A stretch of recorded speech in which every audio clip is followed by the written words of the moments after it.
One more important topic for our UGC NET examination paper 1, fallacies of relevance.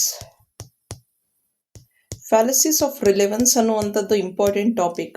ಇದರಲ್ಲಿ U G C ನೆಟ್ಟಿಗೆ ಕೇಳುವಂತಹ ಒಂದು 5 major repeated ಫ್ಯಾಲಸೀಸ್ ಬಗ್ಗೆ ಮಾತಾಡ್ತೀನಿ. ಬಟ್ ಏನಿದು ಫ್ಯಾಲಸೀಸ್ ಆಫ್ ರೀಸನಿಂಗ್ ಅಂದರೆ ರಿಲೆವೆನ್ಸ್ ಅಂದರೆ ಫ್ಯಾಲಸೀಸ್ ಆಫ್ ರಿಲೆವೆನ್ಸ್ ಅಂದರೆ a fallacy of relevance occurs when the reason given has nothing to do with proving conclusion. ನಾವೇನು ಕನ್ಕ್ಲೂಷನ್ ಕೊಟ್ಟಿರ್ತೀವಿ ಅದಕ್ಕೆ ರೀಸನ್ನು ಮ್ಯಾಚ್ ಆಗ್ತಾ ಇಲ್ಲ. Even though it may sound convincing ಅಂತ ಅನ್ನಿಸ್ಬೋದು, ಆದರೂ ಕೂಡ ಅದು ಕನ್ಕ್ಲೂಷನ್ಗೆ ರೀಸನ್ ಮ್ಯಾಚ್ ಆಗ್ತಾ ಇಲ್ಲ, ಡಿಸ್ಟ್ರಾಕ್ಷನ್ ಆಗ್ತಾ ಇದೆ. ಇಲ್ಲಿ ಏನಾಗ್ತಾ ಇದೆ? ಡಿಸ್ಟ್ರಾಕ್ಷನ್ ನಡೀತಾ ಇದೆ. ಓಕೆ, ಎಲ್ಲೆಲ್ಲಿ ಡಿಸ್ಟ್ರಾಕ್ಟ್ ಆಗುತ್ತೆ? ಇನ್ಸ್ಟೆಡ್ ಆಫ್ ಪ್ರೂವಿಂಗ್ ಡಿಸ್ಟ್ರಾಕ್ಷನ್ ನಡೀತಾ ಇದೆ ಅಂದರೆ ಅದು ಫ್ಯಾಲಸಿ ಆಫ್ ರಿಲೆವೆನ್ಸ್ ಅಂತ ಅರ್ಥ. Fallacy of relevance.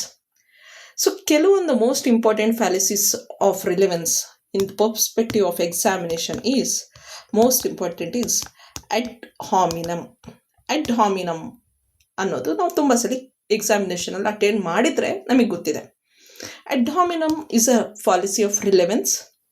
ಇಲ್ಲೇನಾಗುತ್ತಂದರೆ attacking a person not the argument ಬಗ್ಗೆ ಆರ್ಗ್ಯುಮೆಂಟ್ ನಡೀತಾ ಇರುತ್ತೆ. ಆರ್ಗ್ಯುಮೆಂಟ್ ಬಗ್ಗೆ ಮಾತಾಡೋದು ಬಿಟ್ಟು ಪರ್ಸನ್ ಬಗ್ಗೆ ಮಾತಾಡುವಂಥದ್ದು. ಈಗ ಫಾರ್ ಎಕ್ಸಾಂಪಲ್, ಈಗ ನಾನು ಹೇಳಿದ್ರೆ ಅವಳು ಎಕ್ಸಾಮಿನೇಷನಲ್ಲಿ ಲಾಸ್ಟ್ ಇಯರ್ ಫೇಲ್ ಆಗಿದ್ಲು, ಅವಳಿಗೆ ಆ ಸಬ್ಜೆಕ್ಟ್ ಬಗ್ಗೆ ನಾಲೆಡ್ಜ್ ಇರಲ್ಲ ಅಂತ ಹೇಳಿದ್ರೆ ನಾನು ಈಗ ಏನು ಮಾತಾಡ್ತಾ ಇದ್ದೀನಿ ಅಂದರೆ I am instead of speaking about the knowledge of the subject, I am speaking about her that she failed in the examination. That is what we call it as a ad hominem ಅಂತ, attacking a person. Second one, okay, ಇಲ್ಲಿ personal attack against the speaker abusive ಆಗಿರುತ್ತೆ, ಅದೆಲ್ಲ okay. ಈಗ next straw man fallacy of relevance. ಹಿಂಗೆ ಓದ್ಕೊಳ್ಳಿ, straw man fallacy of relevance ಅಂತ. ಯಾಕಂದರೆ ಎಕ್ಸಾಮಿನೇಷನಲ್ಲಿ which is not the fallacy of relevance ಅಂತಾನು question ಕೇಳಿದ್ದಾರೆ. ಆಮೇಲೆ ಮ್ಯಾಚ್ ದ ಫಾಲೋಯಿಂಗಲ್ಲೂ ಇದ್ರಿಂದ ಕ್ವೆಶನ್ಸ್ ಕೇಳಿದ್ದಾರೆ. ನಾನು ವಿಡಿಯೋಸ್ ಮಾಡೋದೇ ಮೋಸ್ಟ್ ಇಂಪಾರ್ಟೆಂಟ್ ರಿಪೀಟೆಡ್ ಟಾಪಿಕ್ಸಿಂದ ಮಾತ್ರ. ಆಮೇಲೆ 2025 ಜೂನ್ದು ಆಲ್ 10 ಶಿಫ್ಟ್ ಪೇಪರ್ ಅನಾಲಿಸಿಸ್ ಮಾಡಿ ಅಪ್ಲೋಡ್ ಮಾಡಿದ್ದೀನಿ. ಅದನ್ನು ವಾಚ್ ಮಾಡಿ ವಿಡಿಯೋಸು. ಯಾರು ಮೆಂಬರ್ಶಿಪ್ನ ಜಾಯ್ನ್ ಆಗ್ತಾರೋ ಅವ್ರಿಗೆ ಮಾತ್ರ ಅದು ಆಕ್ಸೆಸಿಬಲ್ ಇದೆ. ವಾಚ್ ಮಾಡಿ, ಯೂಸ್ಫುಲ್ ಆಗುತ್ತೆ ಎಕ್ಸಾಮಿನೇಷನ್ಗೆ. Okay, straw man fallacy of relevance. ಯಾವಾಗ ಒಂದು ಸ್ಟೇಟ್ಮೆಂಟನ್ನು ನಾವು ಟ್ವಿಸ್ಟ್ ಮಾಡ್ತೀವಿ, ಟ್ವಿಸ್ಟಿಂಗ್ ಆರ್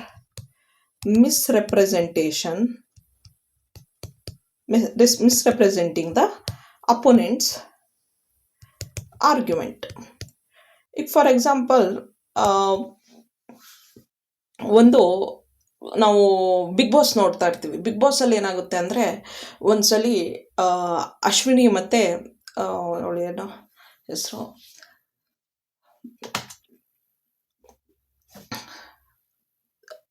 ರಕ್ಷಿತನ ಮಧ್ಯೆ ಆರ್ಗ್ಯುಮೆಂಟ್ ನಡೀತಾ ಇರುತ್ತೆ.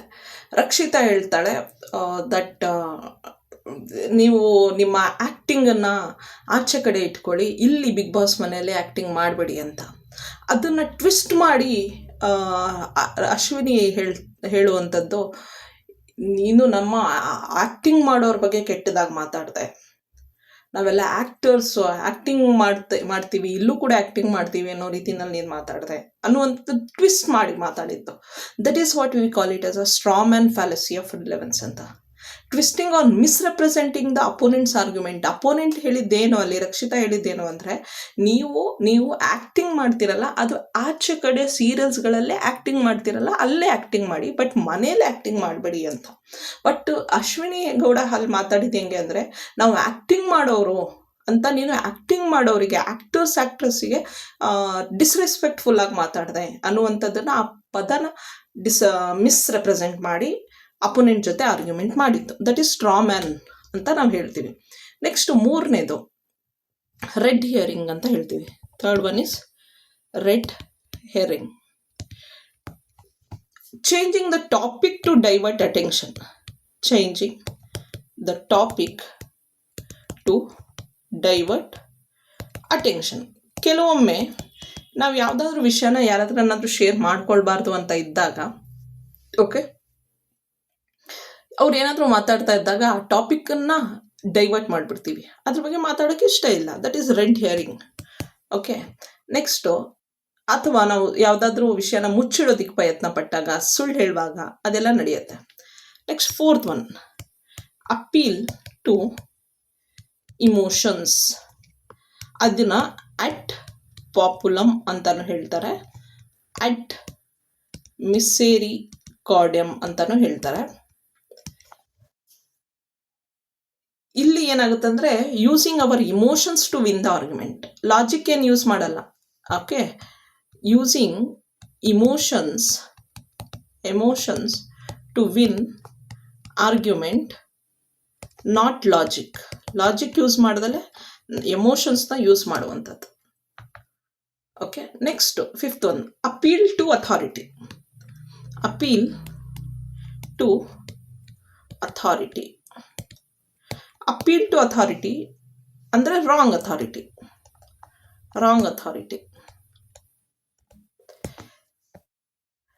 ನಾವು ಇರ್ರಿಲೆವೆಂಟ್ ಆರ್ ಅನ್ಕ್ವಾಲಿಫೈಡ್ ಅಥಾರಿಟಿಗೆ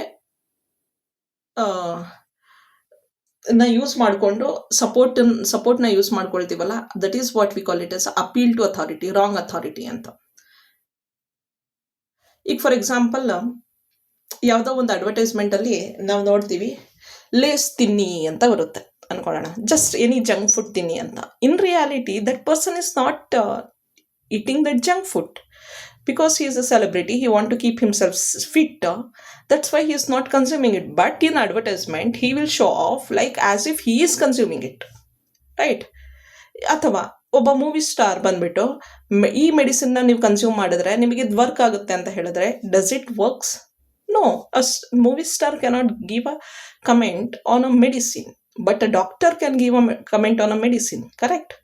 ಸೊ ಇಲ್ಲಿ ಇರ್ರಿಲೆವೆಂಟ್ ಆರ್ ಅನ್ಕ್ವಾಲಿಫೈಡ್ ಅಥಾರಿಟಿ ಅಂತ ಹೇಳ್ತೀವಿ. Irrelevant or unqualified authority. ಅವನಿಗೆ ಅದ್ರ ಬಗ್ಗೆ ಏನು ಗೊತ್ತಿರಲ್ಲ, ಅವನಿಗೆ ಅದ್ರ ಬಗ್ಗೆ ನಾಲೆಜ್ ಇಲ್ಲ, ಅವನು ಇರ್ರಿಲೆವೆಂಟ್ ಅದಕ್ಕೆ, ಆದರೂ ಅವನು ಅದ್ರ ಬಗ್ಗೆ ಮಾತಾಡ್ತಾನೆ. That is irrelevant or unqualified authority ಅಂತ. ಈಗ ನಾವು ಮಾತಾಡಿದ್ದು ಯಾವುದು ಮತ್ತೆ ಒಂದ್ಸಲಿ ರಿವೈಸ್ ಮಾಡೋಣ. ಫ್ಯಾಲಸೀಸ್ ಮತ್ತು ಟ್ರಿಕ್ ಯಾವ ರೀತಿ ನೆನ್ಪಿಟ್ಕೊಳ್ಳೋದು ಅಂತ. ಮೊದಲನೇದು ad hominem, attack to person. Ad ಅಂದರೆ ಅಟ್ಯಾಕ್ ಅಂದ್ಕೊಳ್ಳೋಣ. Next straw man, argument misinterpreted. Correct? Twisting or misinterpreting argument. Red herring, divert topic, appeal to emotion ಅಂದರೆ using emotions to win, not logic. Next appeal to wrong authority. Irrelevant expert, ಅವನಿಗೆ ಅದ್ರ ಬಗ್ಗೆ ನಾಲೆಜೇ ಇಲ್ಲ, ಅವನ ಒಪಿನಿಯನ್ನ ಕೊಡ್ತಾನೆ.